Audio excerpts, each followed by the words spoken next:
ورحمة الله وبركاته.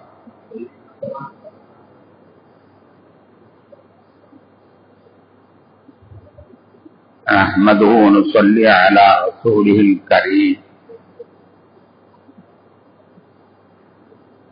أما بعد، وقد قال الله تعالى في كلامه القديم والفرقان المجيد: أعوذ بالله من الشيطان الرجيم. بسم الله الرحمن الرحيم. ادعوني أستجب لكم.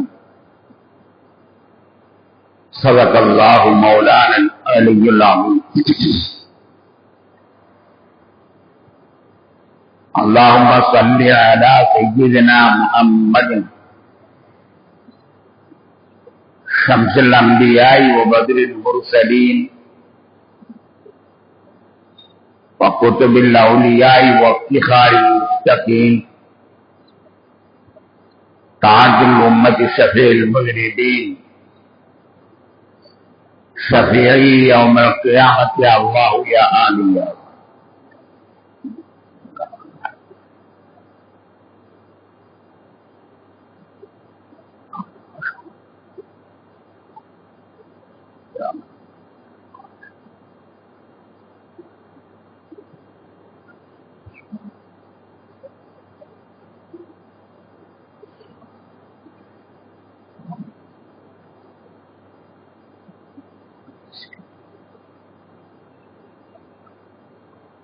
கண்ணியத்திற்கும் மிகுந்த மரியாதைக்கும் உரித்தான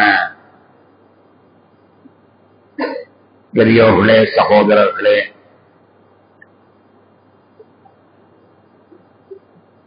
அல்லாஹ் தஆலா நம்மை மனித இனத்தில் படைத்திருக்கிறான்.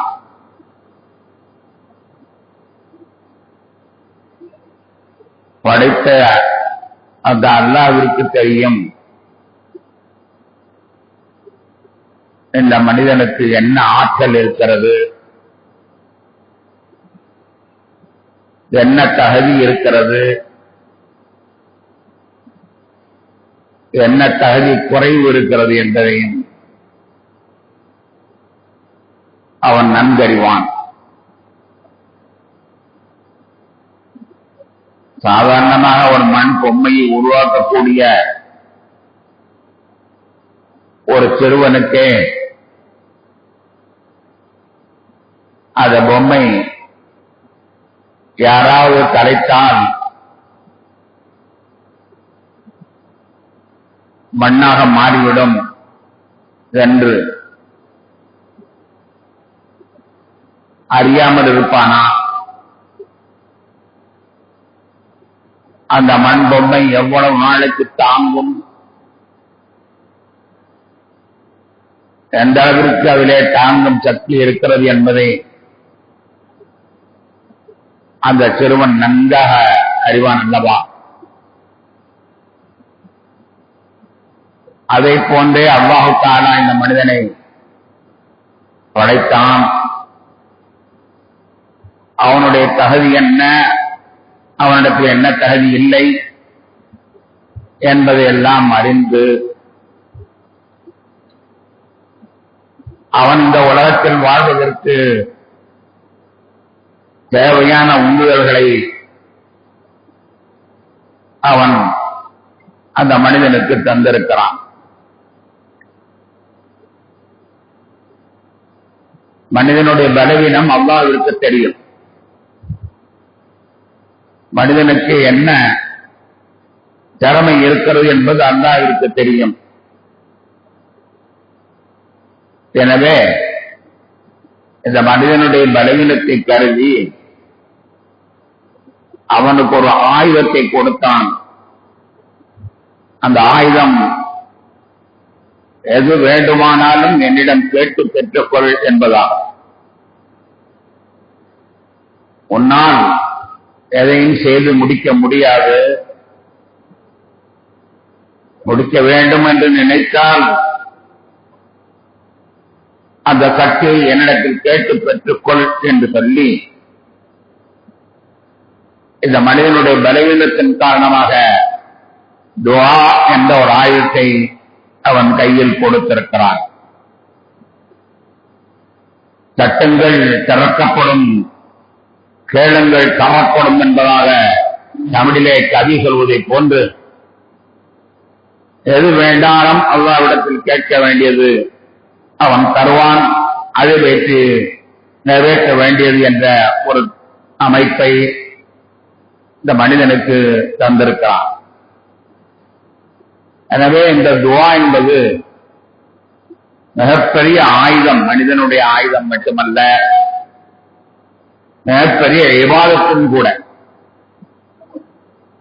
தொழுகை எத்துணை சிறந்த இபாதத்தோ அதே போன்று துஆவும் ஒரு சிறந்த இபாதத்.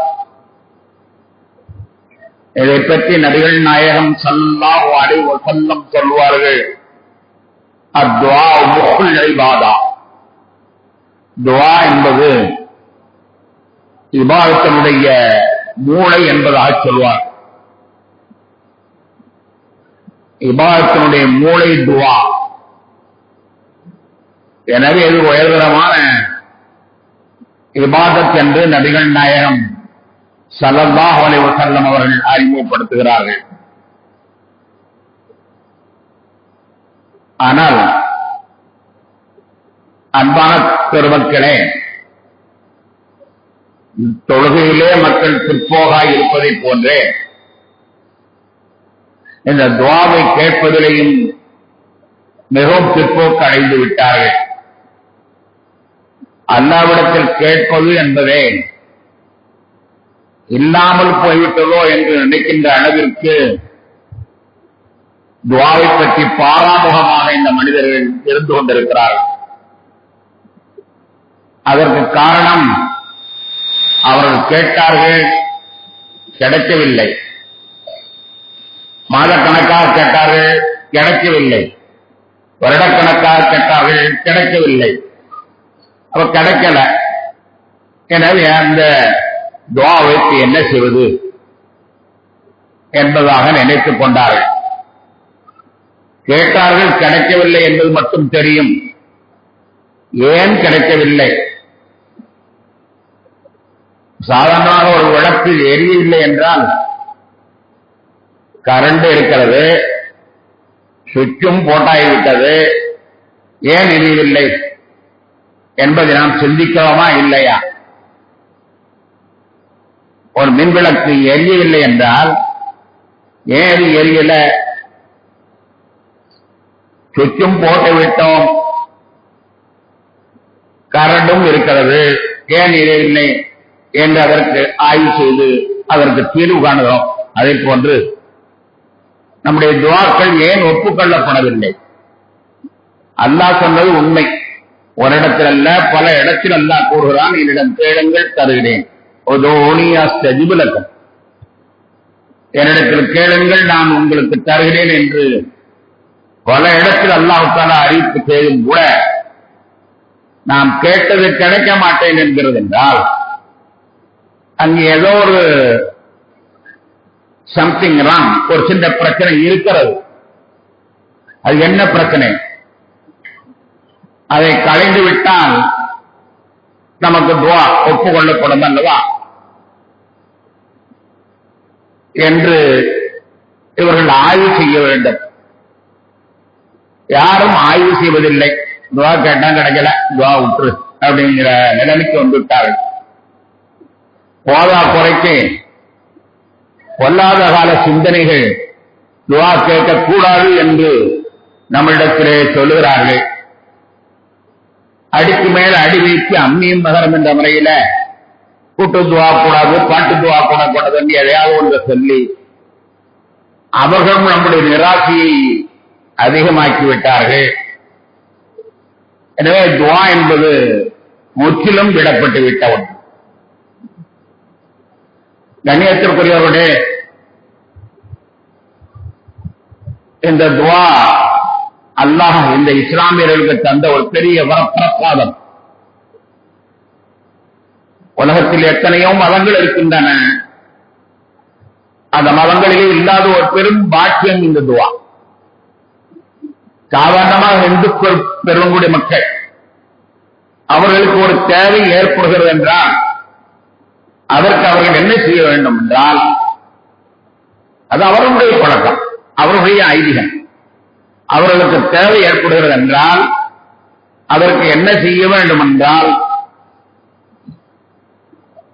தேங்காய், பூ, எலுமிச்சம்பழம் போன்ற பொருள்களை வாங்கி கோயிலுக்கு சென்று, அந்த கோயிலே தெய்வ சன்னிதானத்திலே ஒரு மனிதர் இருப்பார், புரோகிதர் என்று இருப்பார். அவரிடத்திலே சென்று ஒரு தட்டில் இந்த பொருள்களை வைத்து தட்சணையும் அதில் வைத்து கொடுத்து, எனக்கு இந்த தேவை இருக்கிறது என்பதாக அவர் சொல்ல வேண்டும். சொன்னவுடன் அவர் அதை தட்டை உள்ளே எடுத்து தருவார். முதலில் கேட்பார், நீ எந்த நட்சத்திரம், பூர்வ நட்சத்திரம் என்ன என்பதாக கேட்பார். இவர் பூரணி நட்சத்திரம் என்று ஏதாவது ஒன்று சொன்னவுடன் அதை வாங்கி கொண்டு உள்ளே செல்வார். அவங்க தெய்வ சன்னிதானத்திலே கேட்டுவிட்டு திருப்பி கொண்டு வந்து கொடுப்பார். கொடுத்து கடவுளிடத்திலே நான் சொல்லிவிட்டேன் என்ற ஒரு அனுமதியை அவர் வழங்குவார். அதற்கு அடையாளமாக ஒரு திருநீர் என்பதை நெற்றியிலே பூசிவிடுவார், வந்துவிடுவார். ஆக ஒரு தேவை ஏற்பட்டால் அந்த தேவையை வேறொரு மனிதனிடத்திலே சொல்லி, அது புரோகிதராக இருக்கட்டும், அவரும் மனிதர் தானே, புரோகிதர் என்ற மனிதனிடத்திலே சொல்லி அவர்தான் தெய்வ சன்னிதானத்துக்கு கொண்டு செல்ல வேண்டும். இது அந்த மதத்தினுடைய ஐதீகம். கிறிஸ்தவ மதத்தை எடுத்துக்கொண்டால் இவர்களுக்கு ஒரு தேவை ஏற்படுகிறது என்றால், உதாரணமாக மகளுக்கு திருமணம் முடிக்கப் போகிறேன், ஒரு வீடு ஒன்று நான் கட்டி இருக்கிறேன், அதில் பூதப் போகிறேன் என்பது போன்ற இந்த தேவைகள் அவருக்கு ஏற்பட்டாலும் உடனடியாக அவர்கள் மாதா கோவிலுக்கு செல்ல வேண்டும். அந்த மாதா கோவிலிலே அங்கே ஃபாதர் என்று ஒரு தந்தை ஃபாதர் என்று இருப்பார். அவரிடத்திலே சென்று நம்முடைய இன்னென்ன தேவை இறைவனிடத்தில் பெற்றுத்தர வேண்டும் நீங்கள் என்று சொன்ன உடனேயே அவர் என்ன என்ன என்று விவரமாக கேட்பார். எல்லாவற்றையும் ஒரு மனிதரை கேட்டுக்கொண்டு கையை வைத்து ஆசீர்வாதம் வழங்குவார். எமக்கு நாம் தந்தோம் என்று ஆசீர்வாதம் வழங்குவார். அதை கொண்டு வந்து நம்முடைய காரியம் நிறைவேற்றிவிட்டது என்று கருத வேண்டும். கிறிஸ்தவ மதமும் என்ன சொல்கிறது, உன்னுடைய தேவையை வேறொரு மனிதனிடத்தில் சொல்லு, அவர் ஃபாதராக இருக்கட்டும் காதராக இருக்கட்டும், அவரிடத்திலே சொல்லு, அவர் உனக்கு கேட்டு தருவார் என்று சொல்கிறது. ஆக ஒரு மனிதனுடைய சுயமரியாதை, தனக்கு தேவை, நாம் ஏன் அடுத்தவரிடத்திலே போய் சொல்லி அதை பெற வேண்டுமா? அப்ப நமக்கென்று ஒரு சுயமரியாதை இல்லையா? சொல்ல வேண்டிய செய்திகளும் இருக்கும், சொல்ல முடியாத செய்திகளும் இருக்கும், அசிங்கமான செய்திகளும் இருக்கும், அவமான செய்திகளும் இருக்கும். அதை நாம் ஏன் அடுத்த இடத்தில் செல்ல வேண்டும் என்றும் யாரும் யோசிப்பதில்லை. உலகத்தில் எத்தனை மதங்கள் இருக்கிறதோ அவைகள் எல்லாவற்றையும் நீங்கள் ஆய்வு செய்து பாருங்கள். அவை எல்லாமே ஒரு புரோகிதரின் மூலமாக கடவுளை அணுக வேண்டும் என்பதாகத்தான் கட்டளையிடுகின்றன. ஆனால் இஸ்லாம் மட்டும் உனக்கு தேவை ஏற்பட்டால் நீ ஹஜ்ரத் தாயை தேடி வர வேண்டியதில்லை. எப்ப தேவை ஏற்படுதோ அப்போ, ஒது இருக்கோ இல்லையோ, மேற்கு நோக்கி இருக்கிறாயோ அல்லது கிழக்கு நோக்கி இருக்கிறாயோ, கடனில் இருக்கிறாயோ வியாபாரத்தில் இருக்கிறாயோ, உனக்கு தேவை ஏற்பட்டதுன்னா உடனே ரெண்டு கையையும் தூக்கி யா அல்லாஹ் யா ரஹ்மான் யா ரஹீம் யா அல்லாஹ் யா ரஹ்மான் யா ரஹீம் என்று உன்னுடைய தேவையை முன்னிறுத்தி இறைவனிடத்தில் சொல்வாயானால், உதவுனி அஸ்தஜிபுலக்கும், உங்களுக்கு நான் தருகிறேன், கேளுங்கள் தருகிறேன் என்று சொல்லக்கூடிய அல்லாஹ் அப்படி ஒரு அற்புதமான வாய்ப்பை இஸ்லாமியர்களுக்கு தந்திருக்கிறார். அந்த பரிதாபம் அது நம்மிடமிருந்து பறிக்கப்பட்டு போய்விட்டது. துவா கூடாது என்ற ஒரு பொதுவான கருத்தை ஏற்படுத்தி யாருமே இறைவனிடத்தில் கேட்பதே இல்லை. கேட்கிறேன்னா அழுத உள்ளதான் பால் குடிக்கும், அழுவலன்னா அவன் பாட்டுக்கு வச்சுட்டு சாம உட்காந்துருப்பான். அழுத பிள்ளைதான் பால் எடுக்கும். அவனுடைய அழுப்படும் கடலிலே கேட்காதவர்களுக்கு அவன் கொடுக்க மாட்டான். கேட்காமல் கொடுப்பது வேற இருக்கிறது. ஆனால் சில தேவைகளை அவன் கேட்டால் தான் கொடுப்பான். அழுத பிள்ளைதான் பால் கொடுக்கும் என்பதை போன்று அவன் கேட்க சொல்கிறான். அற்புதமான ஒரு துவாவை தந்திருக்கிறான். அதை இவர்கள் கைவிட்டு விட்டார்கள். காரணம் என்ன என்றால் கேட்டோம் கிடைக்கவில்லை. கேட்டோம் கிடைக்கவில்லை உண்மைதான், யாரும் மறுக்க முடியாது. 6 மாதம் கேட்டோம், 1 வருடம் கேட்டோம், 1 நாள் கேட்டோம், கிடைக்கவில்லை என்பது உண்மைதான். ஆனால் கிடைக்காமல் இருப்பதற்கு என்ன காரணம்? கண்ணியத்திற்குரியவர்களே, ஒரு கிழவர் தன்னுடைய மகனை பிரசவத்திற்கு சேர்த்திருந்தார்.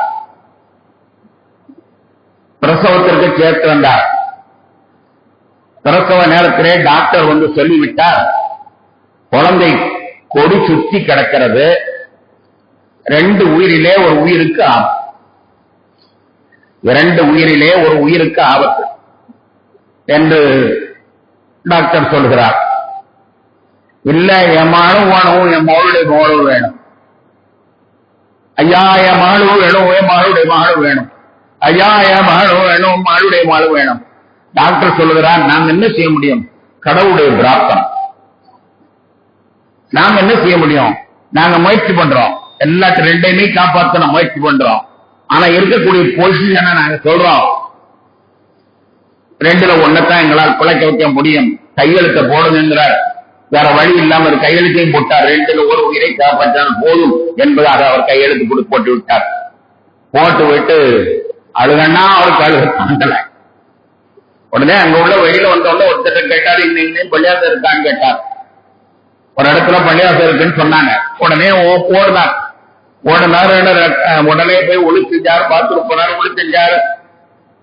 உள்ள போய் 2 ரக்கா தொழுதார். தொழுவிட்டாங்க, பிள்ளை வேணும்,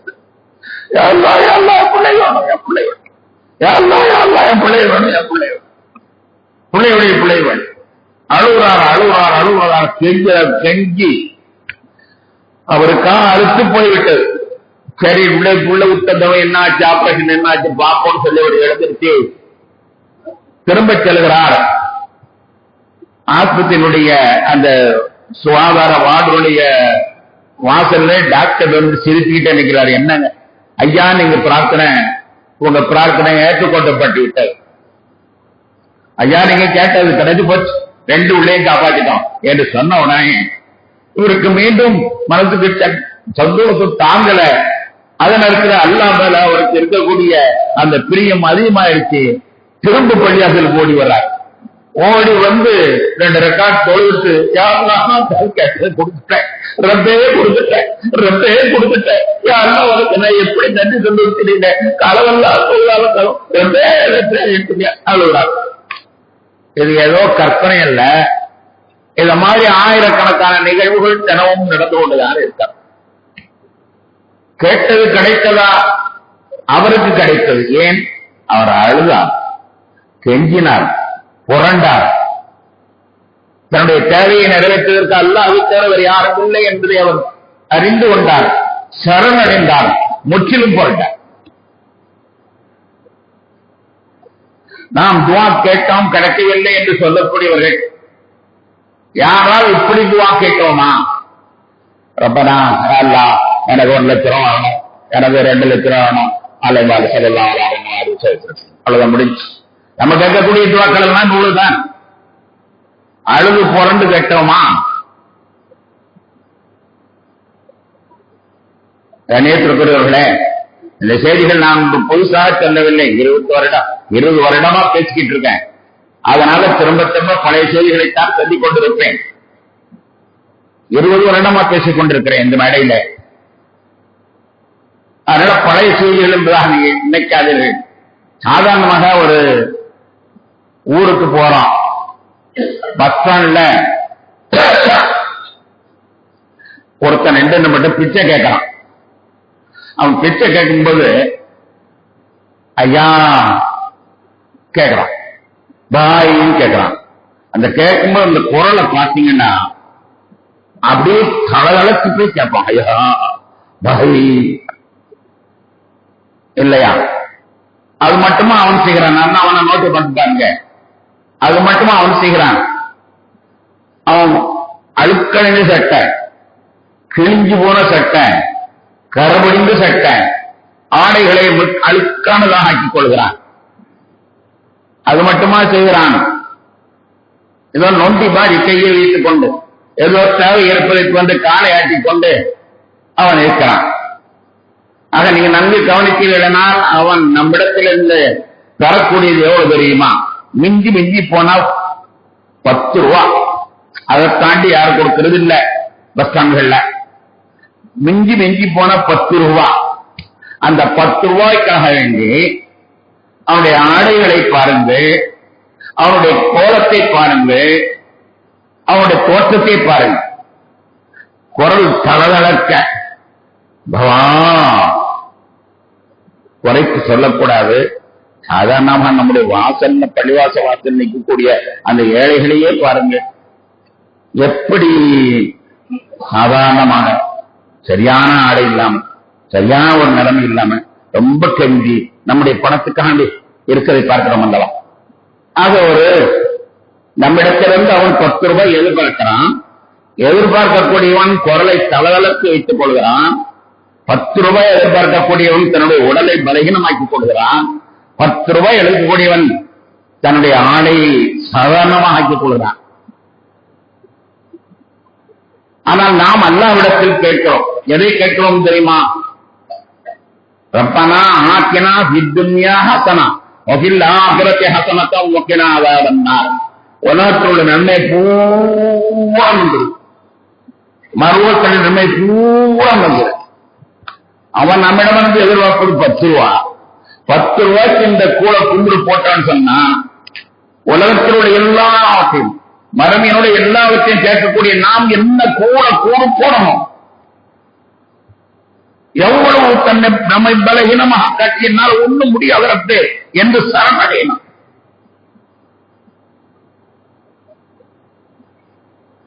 நம்மிடத்தில் கொஞ்சமாவது பணியில் ஏற்படுறோம். அப்படி ஏற்படுகிறதா? ஏற்பட்டு நாம் கேட்டோமா? குழந்தை பிரசவம் சிரமமான உடனே அந்த கிழவன் எப்படி கேட்டானோ அப்படி நாம் கேட்டிருக்கிறோமா? நம்முடைய ஒவ்வொரு தேவைகளையும் ரப்புதான் நிறைவேற்றித்தருதான், அதில் தூய்மையாக தெரியும். அப்படி இருக்கிற இந்த ஒவ்வொரு தேவைக்காக வேண்டிய 8வது தடவை நாம் பள்ளியாசிரியர் ஓண்டு இருக்கிறோம், புரண்டு இருக்கிறோம், அணுவிருக்கிறோம், பொழுது இருக்கிறோம்.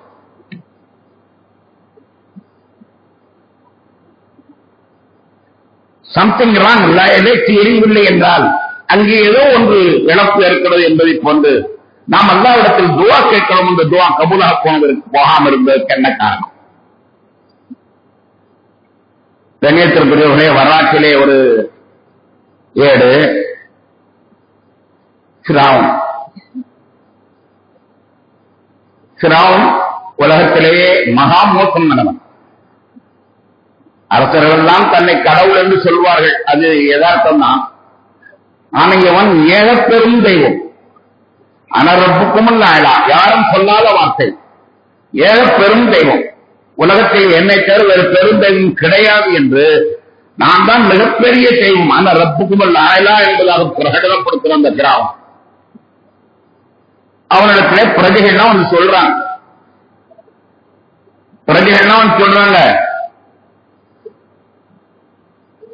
எங்களுடைய மிகப்பெரும் தெய்வமே,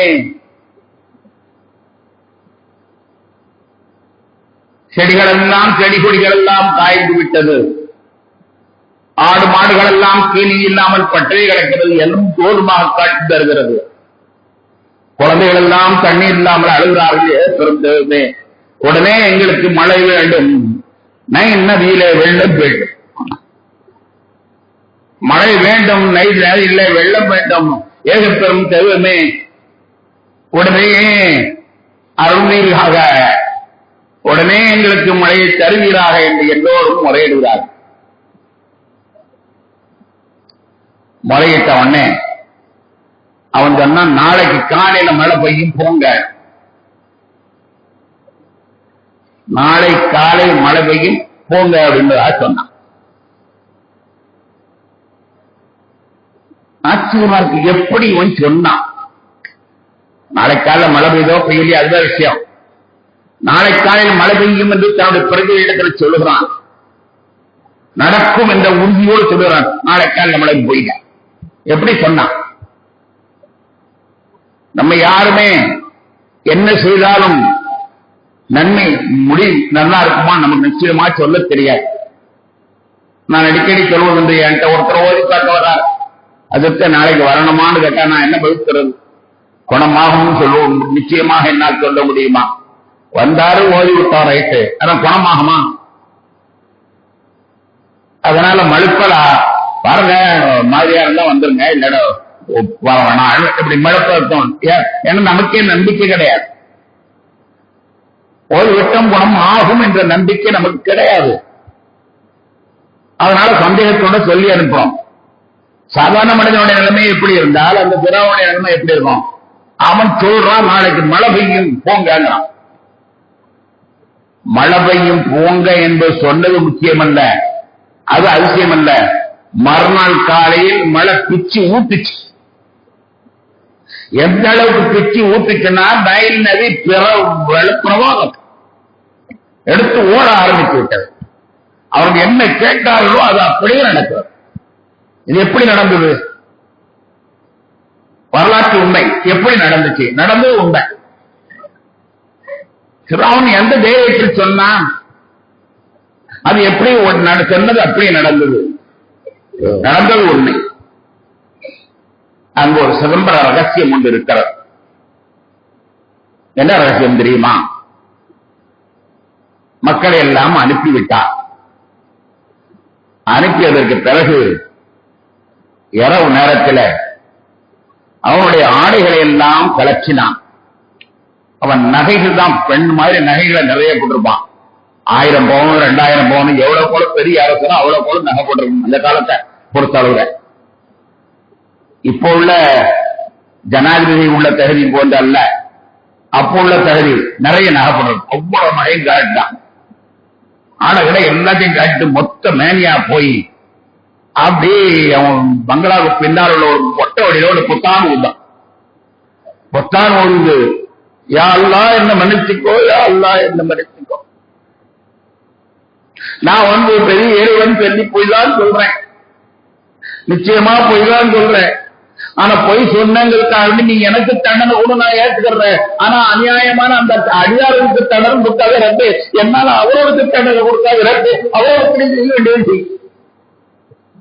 அந்த ஃபிரௌனுக்குள்ளும் ஒரு ஃபிரௌன் இருந்தான். என்ன தெரியுமா? அவனுடைய அந்தரங்கம் என்ன தெரியுமா? அல்லாஹ் நெஞ்சமுறை அச்சம் உள்ளவனாகத்தான் இருந்தான். இதை மூசா அலைஹிஸ்ஸலாம் ஒரு இடத்துல சொல்லுவாங்க, டே பர்வா நீ நம்புறங்கிறது எனக்கு அல்லாஹ் தெரியும் தான் ஒரு இடத்துல சொல்றாங்க. அந்த ஆயத்தை எனக்கு பொழுது நினைவில்லை.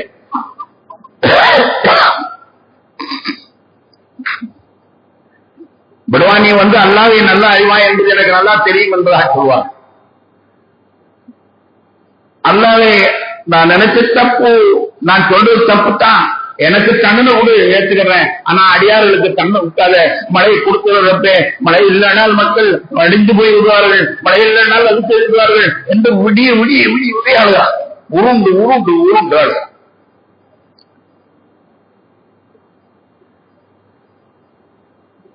காலையில பார்த்தா மழை பிச்சு ஊத்து. ரப்பு இருக்கிறானே அவன் எப்படிப்பட்டவன்னா, சாதாரண நம்மளே முசாபர் கொஞ்சம் கம்பீரமா கேட்டா, சார் காசு கொடுங்கன்னு கேட்டா, என்ன அதிகாரம் கொட்டி பறக்குது, பிச்சை வாங்குறவனுக்கு ஏண்டா அதிகாரம் சொல்றமா இல்லையா? நாம 10 ரூபா கொடுக்க முதலாளி நம்ம பேசுற பேச்சாது. கொஞ்சம் நல்ல செட்டை போட்டிருந்தான்னா, என்னடா கிளீன் ஷூட் எம்டி பாக்கெட்டா, கிளீன் ஷூட் எம்டி பாக்கெட்டா, ஏண்டா இவ்வளவு உடம்புல இவ்வளவு அழகான ஆடைய வச்சுக்கிட்டு பிச்சை கேட்கிற? 10 ரூபா கொடுத்தோம் பேசுறோம். மூணாவது அவன் கொஞ்சம் நல்ல உடம்பு உள்ளவனா வாகுள்ளவனா இருந்தா, எவடா தீர்ப்பு செடியுமா இருக்கிறத இங்கே போச்ச ஜீவனுக்கு மாதிரி இருக்கு. எங்க உழைச்சாங்க இவன் 10 ரூபாய்க்கு 10 ரூபாய்க்கு பேசுற பேச்சை பாத்தீங்களா? என்னடா அதிகாரம் கொடியேற்றி பிறக்குது? என்னடா கிரீன் சூட் எம்பி பாக்கெட்டா? ஏன்டா கேட்டு தெரியா? நீ போல 10 ரூபாய்க்காவது இந்த பேச்சு பேசலாம். ரப்பு கோடிக்கணக்கா தூக்கணும். அப்ப அவன் நினைக்க மாட்டாரா? நம்மகிட்ட கேட்கிறான், ஆனா கொஞ்சம் கூட பணிவு இல்லை. நம்மகிட்ட கேட்கிறத நான் தான் கொடுப்போங்கிற நம்பிக்கை இல்லை அவனுக்கு. அல்லாஹ் நினைக்க மாட்டானா? நான் அல்லாஹ் மட்டும் இழிச்சவாங்க, நம்ம மட்டும் தான் துப்பிட்டாடியா? அந்த பிச்சைக்காரனை கேள்வி கேட்கறதுக்கு நான் மட்டும் புத்திசாலி, அல்லாஹ் இழிச்சவாயனா? கேட்டவன தூக்கி கொடுத்துறதுக்கு யோசித்து பார்த்தோமா? என்றாவது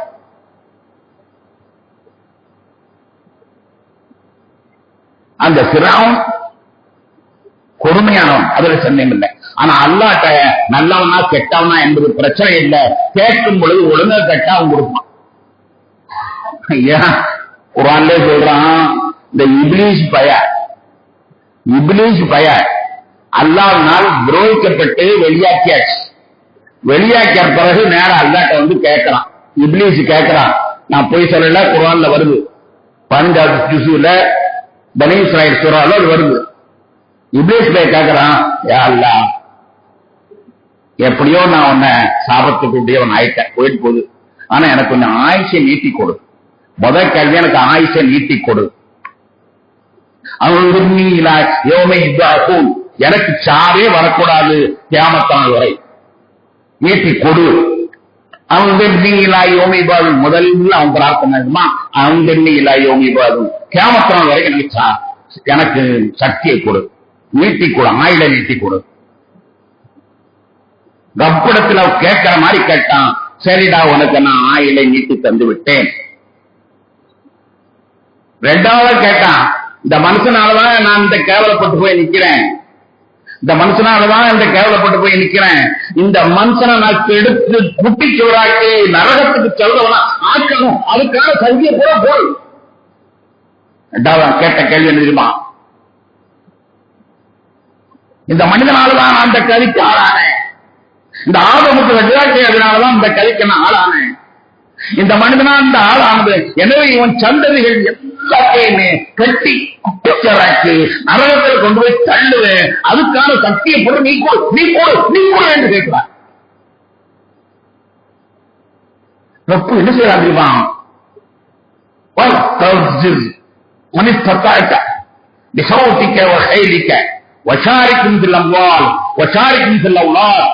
அல்லாஹ் சக்தியை கொடுக்கிறான். எல்லா சக்தியும் உனக்கு நான் தந்துட்டேன், நீ கேட்கிற கூட உனக்கு தந்துட்டேன். நீ ஒரு புள்ள பெற்றா, அவன் புள்ள பெற்றானா, அவன் புள்ள உன்னை கொண்டு அதை வச்சு நன்றி பண்ணிடு. அவன் சாப்பிட்டான்டா, அந்த காப்பாற்ற நீ போய் உள்ள பூந்துக்கோ, பிஸ்மில்லா சொல்லா உள்ள பூந்துடுறான் சொல்லுவா. நீ உன்னுடைய சப்தத்தின் மூலமாக, உன்னுடைய பலத்தின் மூலமாக அவனை பூர கவர்ந்து இல்லை எப்படி வேண்டாலும் பண்ணிக்க. எல்லா சக்தி உனக்கு தந்துட்டேன். சேத்தானுக்கு சக்தி இல்லைன்னா சொல்றீங்க, ரப்பு கொடுத்துருக்கிறான், அதனால சக்தி இருக்கு. யாரா தப்பா வழங்கிறாங்க, சேத்தானுக்கு சக்தி இல்லைன்னு. ரப்பு சொல்லுவான், தேவனுக்கு நான் எல்லா சக்தியும் கொடுத்துட்டேன், அதனால உனக்கு எடுப்பான். என் குரான ஓதுனாலும் நீ அவுதுல்லா சொல்லணும். இதான் கராத்தல் குர்ஆன் ஃபஸ்தைதுல்லா, இதான் கராத்தல் குர்ஆன் ஃபஸ்தைதுல்லா. குர்ஆன் ஓதுனா அல்லாஹ்வை அல்லாஹ்ட்ட பாதுகாப்பு கேட்டுக்கோ, சைத்தானை விட்டு பாதுகாப்பு கேட்டுக்கோ. குர்ஆன் ஓதுற அல்லாஹ்வுடைய வேதம், அதுக்கே சைத்தானை விட்டு பாதுகாப்பு கேட்கணும். 7 தடவை சொல்றாங்க, ஒரு தடவை சொல்லல, அல்லாஹ் சொல்றான், 7 தடவை சொல்றான். குர்ஆன் ஓதுனா அவுதுல்லா சொல்லு. ஓதுறோம், ஏன் சைத்தான கேட்க சொல்ற? அவனுக்கு நான் அனுமதியை போட்டுட்டேன், அவனால எடுப்பான். நீ அதோட தப்பிக்கிட்ட நீ போட்டுட்டோம். அனுமதியை கூச்சுறேன், சாப்பாட்டிலையும் சேர்றதுக்கு குடும்பத்திலையும் உள்ள உள்ள உறவுக்கு நான் ஒரு திரையும் புகுந்துருவான், ஒன்னு அப்படி பந்தாமாடுவான். எல்லா ஆட்களும் அதை கொடுத்துட்டேங்கிறாங்களாம். சைத்தானுக்கு இவ்வளவு சக்தி கொடுத்த அல்லாஹ் நம்ம அடியான் கேட்டது மட்டும் தரமாட்டானா? எந்த கேட்டாலும் நம்ம கேட்டது தரமாட்டானா? அல்லாஹ் இவ்வளவு பெரிய ஆற்றல் கொடுத்துக்க, நான் என்ன சும்மா அதில் கேட்கிறோமா? இந்த தரல. ஏன் தரல? அங்கதான் பார்க்கணும். சைத்தானுடைய பிரார்த்தனை அங்கீகரித்தவன், அவனுடைய பிரார்த்தனை அங்கீகரித்தவன், நம்முடைய பிரார்த்தனை அங்கீகரிக்க மாட்டாங்கிறான்னா சம்திங் ராங். நம்ம ஒழுங்கா இல்லை, ரப்படத்துல சரணடைஞ்சு கேட்கல. அதனாலதான் துவாமுடைய துவாக்கள் ஏற்றுக்கொள்ளப்படவில்லையே தவிர அல்லாஹ் ஒண்ணும் அந்த காலத்துல படக்காண்டான் தான் இன்னைக்கு ஏழையா போயிட்டாண்டோ, அல்லது அன்னைக்கு கருணை உள்ளவனா இருந்தா இன்னைக்கு கருணை வத்தி போச்சவனு கண்டோ, அவனுக்கு அன்னைக்கு இறக்கம் இப்பெல்லாம் இறக்கம் இல்லாம முரடா போயிட்டான் என்றோ இல்ல. அவன் என்னைக்கும் ஒரே அல்ல, கையும் கையும் ஒரே நிலையில் இருக்கக்கூடியவன். அவன்ல மாற்றம் கிடையாது. அருளாளன், அன்பானன், மாற்றம் கிடையாது.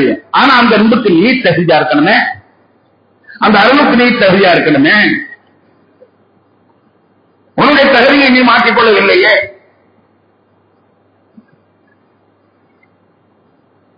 கண்ணியத்திற்குரியவர்களே, அற்புதமான ஆயுதம் துவா. கதவை சாத்துங்கள். தனியாக கடந்து வீட்டில் முடியவில்லையா, பட்டிவாசலுக்கு வாருங்கள், உள்ளே கடந்து உருளுங்கள், அருளுங்கள். கண்ணீர் வரணும். ஒரு சொட்டு கண்ணீர் நம்முடைய உடம்பில் வெளியே வந்து விட்டால் ரப்பு உடனே இறக்கப்படுவான். அல்லாஹ் நம்முடைய பிரார்த்தனைகளை அங்கீகரிப்பானாக. நம்முடைய ஆசைகளை அனைத்தையும் அவன் நிறைவு செய்திருப்பானாக. அஸ்ஸலாமு அலைக்கும் வரஹ்மத்துல்லாஹி வபரகாத்துஹு.